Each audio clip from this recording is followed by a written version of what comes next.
محترم مسلمانانو خویندورونو دا کلمه چې چا یو پیر ما سره ویلې فرمایي چې الله پاک به د ګناه نه داسې پاکي لکه چې دا انسان د موره اوس پیدا شو.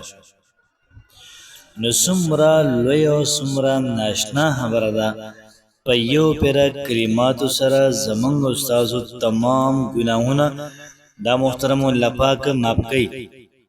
دغه ګناهونه الله پاک د ختمي. نو راځئ دا کلمات ما سره یو پیره وایي یو پیره ان شاء الله عزیز د ګناه نه به بالکل پاکي. ډیر زیات کم بحث به هغه حل کا چې هغوی دا اګنور کی او لاړ شي بل څه ګوري ځکه چې کلمات انتهایی لاجواب او انتهایی پاورفل دي. زمونږ استاد ګناهونه دا محترم معاف کوي. د دې کلماتو نه بعد بیا کوشش کوو ګناهونه کې.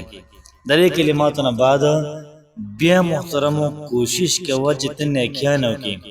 ستا رجسټر پرې کې تش نیکیان وي. اوس پورې ګناهونه شوي دي، اوس پورې الله دا زمونږ نه خفه دی، زمونږ نه ناراضه دی. د دې نه بعد کوشش کوو چې خپل خالق خپل مالک دا ناراضه نه کړو، دا راضي وساتو. ان شاء الله العزیز زمونږ ستاسو کامیابي دا محترمو دا پدې کې.